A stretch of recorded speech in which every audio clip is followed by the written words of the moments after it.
Micheal, good afternoon. Thank you very much for your time here at RockFM Integrity. Yeah, good afternoon, Kweku. Good afternoon, listeners to RockFM. Wonderful. It's great having you back in Ghana. I hope you are enjoying your time here in Ghana very well. Yes, I've been here for over 2 weeks now. It's been a very good trip, very successful. I've been doing various things, business and sports, and it's been nice to be back in Ghana enjoying this lovely warm weather. Oh, okay. I just want to ask you briefly, who is the Three Lions looking up to be the next successor for your main job? Okay. Well, yesterday England played Scotland, and they won by 3-0. You may be aware of that. Puts them top of their World Cup qualifying game. So Gareth Southgate, who is the standing manager, he was formerly England under-21 manager, and of course when Sam Allardyce was unfortunately dismissed for various reasons recently, which was very embarrassing for all concerned,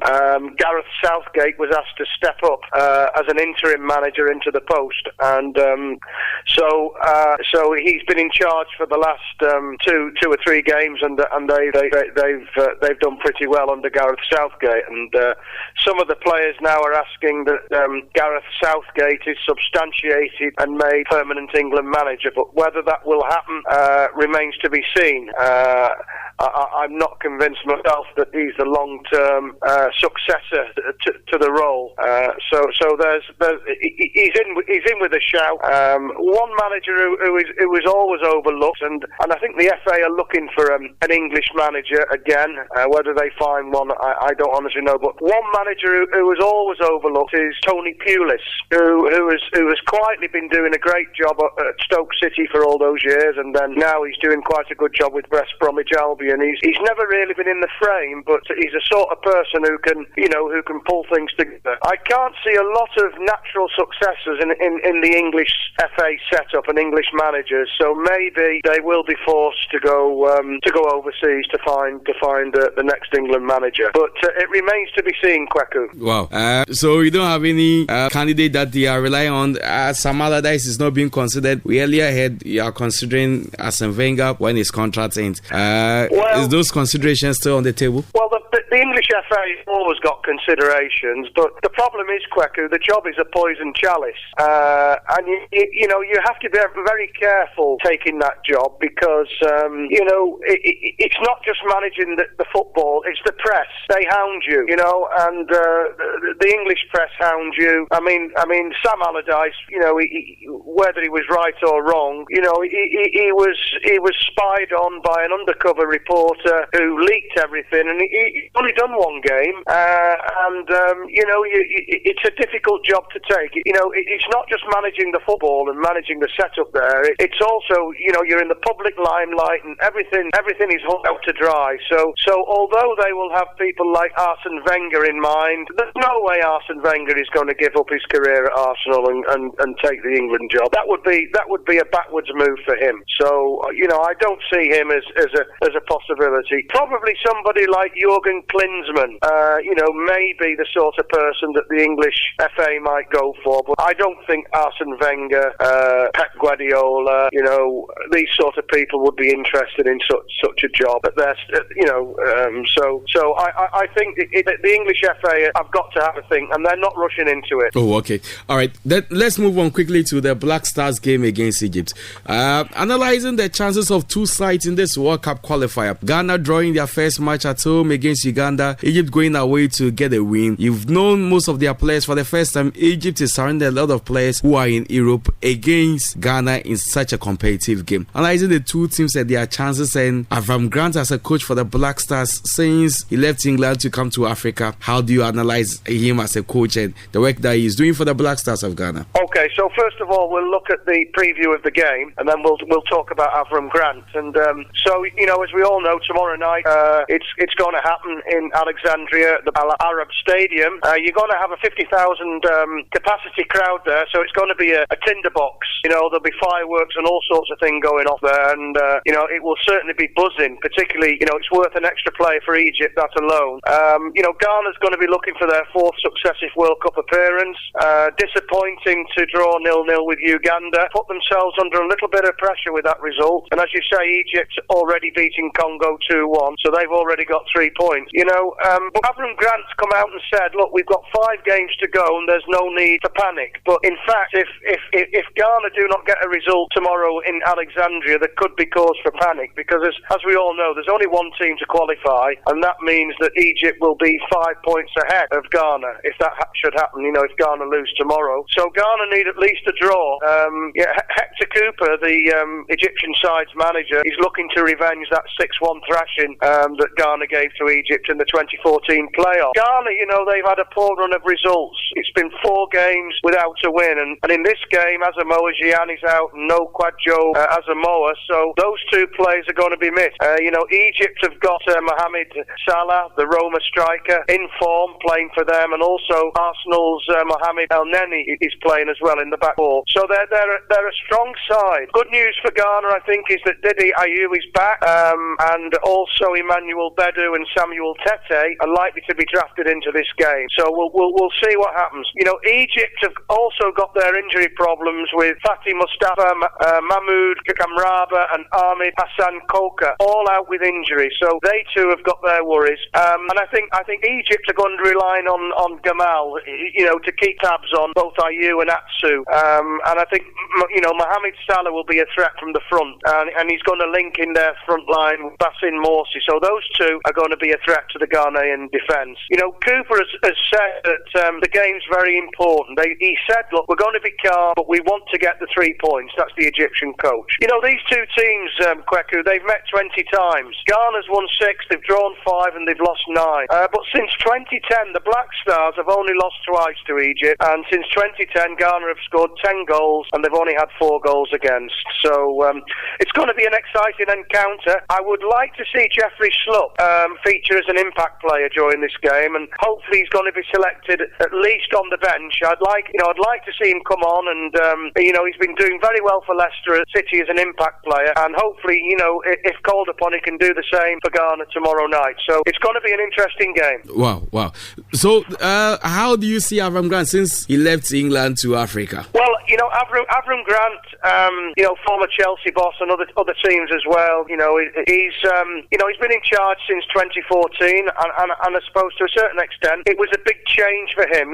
Managing in Europe, managing in Israel, and then coming over to Africa to manage the setup here. So he's needed time to settle in. He's under a little bit of pressure, and he's been in the job now for 2 years because he took over in November 2014. He's not had a result in the last 4 games, and also with this particular game, a little bit more pressure on him because Mossad, who's the Israeli Secret Service, have advised him not to travel to Egypt because they fear for his safety. So he's under quite a lot of pressure for this game. But saying that, he took the Black Stars to the final of the 2015 African Cup of Nations, where we all know you got to the final and unfortunately lost on penalties to Cote d'Ivoire. He's only lost 2 games. He's already qualified for the 2017 African Cup of Nations, and Ghana are down as favourites to win that. So it's not all bad. Since he's been here in Ghana, he's managed 22 games. He's won 12, drawn 6, and only lost 4. So, you must say that he has made steady progress. But on the other side of that, he has been accused of being too conservative with his team selection. He's also been accused of, not really bonding with local Ghanaian fans and supporters in Ghana. Along with not getting involved in the local Premier League and local leagues here in Ghana, and maybe spending too much time in the UK and Europe travelling around doing the things that he's been doing. So, there's been mixed press about him, but he's called upon the likes of Thomas Partey, Alfred Duncan, Daniel Amati. They've all made starts, and they're putting pressure on existing players like Afrika Kwa and Wakaso Mubarak. So, he has made some changes. Of course, we've not seen, the likes of the old regime, Solly Muntari, Kevin Prince Boateng or Michael Essien feature at all, and I know there are reasons for that, but they're not really in the frame. His major criticism, I think, has been his reluctance to explore a greater breadth of options, and that, where his critics have come from. His back 4, he seems to have stuck with them, Abdul Rahman Barber, Jonathan Mensah, John Boy and Harrison Aful, and these 4 have been, they've been a regular feature of the Ghanaian defence, which can be a positive as long as they're playing well. But the fans do like to see new faces, and if they don't see new faces and the results aren't forthcoming, the grumbling start. Alongside all of this, there's the war going on between, or the feud, or whatever you want to call it, between the Sports Ministry and the Ghana FA, which people are aware of. So this is in the background as well. But on the whole, I think Avram Grant, albeit his criticism, he has made steady progress, and it looks like Ghana are going to be favourites for the 2017 African Cup of Nations. But this game tomorrow is so important, and they need a result. Wow, wonderful. Let's move away from Ghana, Egypt, and Avram Grant to another question. In Ghana here, most of the media outlets use prime time for sports to discuss European soccer. I want to ask, does that really happen in UK? Does that happen in Europe? You travel around most of the time. Does that happen that sports shows, and in UK they will be discussing about the Ghana Premier League, we're talking about Africa football? Does that really happen in your major times of discussion in Europe? Okay, well, Kweku, the main focus in Europe is around, the big leagues like, La Liga and Serie A and the English Premier League, and the Bundesliga. The main focus, to a certain extent, is around these four leagues. And unfortunately, Sky B TV, the main sort of satellite broadcaster, along with BT Sport, tend to show more of the European games than, let's say, South American football or African football. But, we do have satellite channels like Eurosport, who have always covered, for example, African Cup of Nations. And there are some satellite channels, African satellite TV channels, that also give more coverage. But the mainstream TV networks and the mainstream channels, unfortunately, do not tend to cover, what's going on in Africa, what's going on in South America, what's going on in China or the Indian leagues, and even in the USA. It's fairly limited coverage. The main focus tends to be on what's going on around Europe, and I'm sure that will change over time. But so to answer your question, the African football, Ghana football, African football as a whole, does not really have the coverage probably that it should have. So how did the English, for instance, go to that level, that standard, and how can Ghana also get to that standard in respect to our local game? How can it be lifted to that level that people will even be attracted and be talking about it every day and everywhere? Yeah.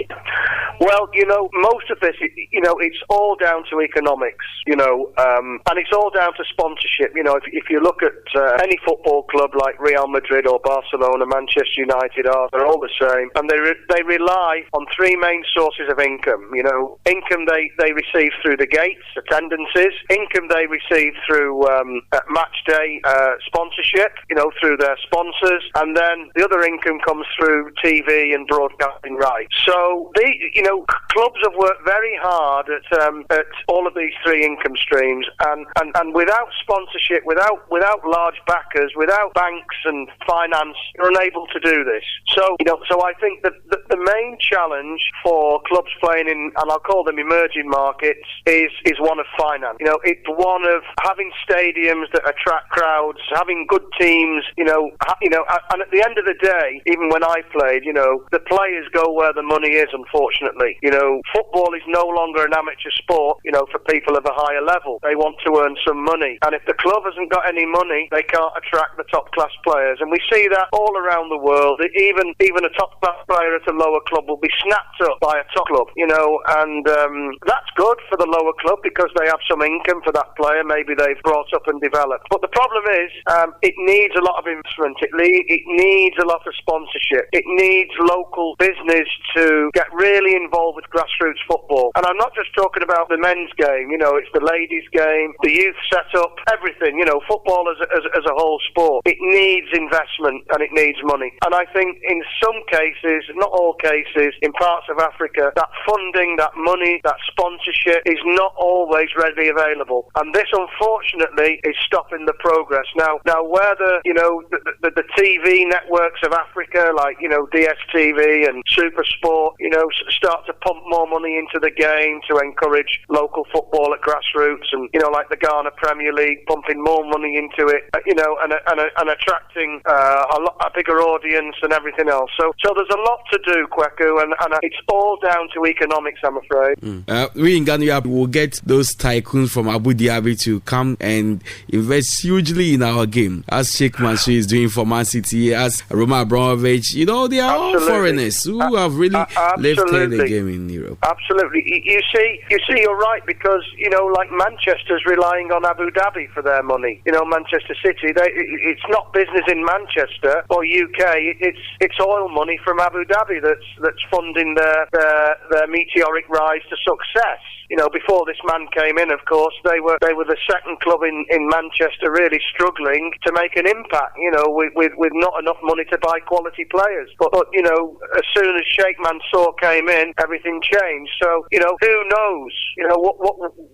What Ghana needs is another Sheikh Mansour coming into Ghana and saying, look, let's develop the game here. Let's invest at grassroots. Let's keep some of our best players in Ghana. Let's stop them from going all around the world to ply their trade, and let's make these clubs great. And that's what it takes, I'm afraid. Huge investors to come in and invest large sums of money to get the game kick-started. I'm sure it will come at some stage, but at this moment in time, it's not really happening. Other parts of Africa, it is.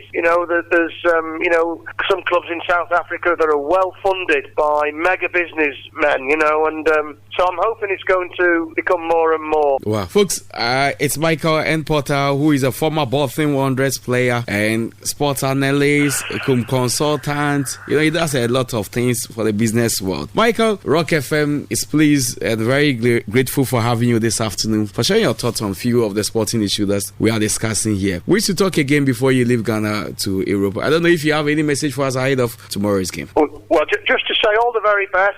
Nice to speak to you again, Kweku, and all your listeners at RockFM Sports Desk. And I do hope that Ghana are successful tomorrow night in Alexandria. It would be great if you could come away with a win, or if you can't come away with a win, be happy with a draw, and maybe start to pick up from there. So all the very best to Ghana. Good luck for your FIFA qualification for the 2018 World Cup, and nice to talk to everyone again, Kweku. Thank you.